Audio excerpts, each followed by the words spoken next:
Again, please. Hi, I'm Fazil Miller, editorial page editor of the Vancouver Sun, and today I'm joined by Don Cayo, who's a business columnist as well as somebody who has visited Haiti and has an abiding interest in the welfare of Haitians. Yesterday, Don, there was a massive earthquake. Clearly, it seems like thousands of lives are at stake here, and the UN suggests that there are at least 3 million lives affected. Can you give our readers and our people who are watching this video a sense of what life is like in Haiti? Haiti is one of the most dysfunctional places I've visited, and I go to a lot of difficult places on the planet. Canadians would be much more familiar with the other end of the island of Hispaniola, which is the Dominican Republic. Right. I saw a figure once that suggested Dominicans have on average about a quarter of Canadians' wealth. Haitians have about a quarter of Dominicans' wealth. That's how far down the scale they are, a long, long ways. By far the poorest country in the hemisphere. If you've been to what we consider to be poor places and right.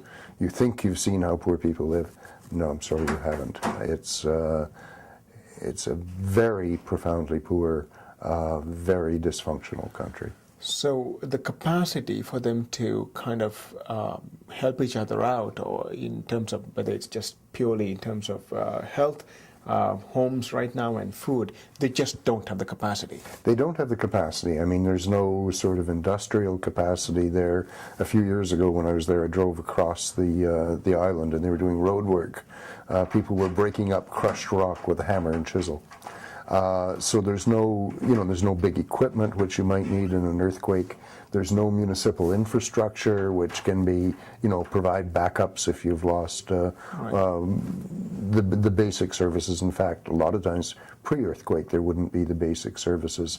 Individual Haitians have basically no plan B. They are living so close to the edge that when things go wrong they have exceedingly little ability to cope, and despite huge warm hearts, exceedingly little capacity to help their neighbors.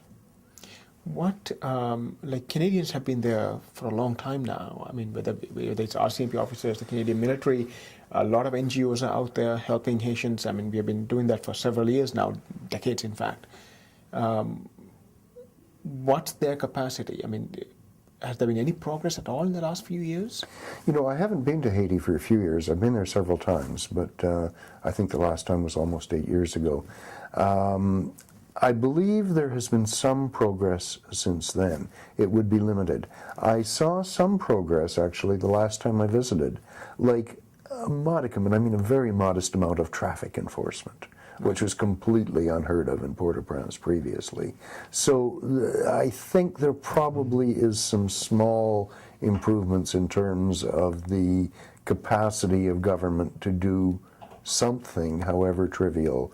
In terms of the resources that they have and so on, the short list of what Haiti needs is everything in the best of times, and these are pretty handy to the worst, What can Canadians, British Columbians do to help? What's the best way to help? The best way to help is to give money and to give it to the right people. The right people are the trustworthy, even-handed aid agencies that are already there, and that's important. There are many good aid agents. Every good aid agency has a limited number of countries that it can work in. So it's the ones that are already there that need the immediate disaster support, even if disaster relief isn't their normal thing. Because they know the terrain. They know the terrain. They have the local people there, and all their efforts will be very suddenly diverted into this. So agencies that are normally involved in development are still fine. Don't send stuff, because when amateurs like us send stuff, no matter how much we think it's needed, it's probably the wrong stuff, probably going to the wrong place, needs to be guarded, the really good food agencies, the really good people who are sending rescue, specialized things, they know what they're doing, but most of us don't.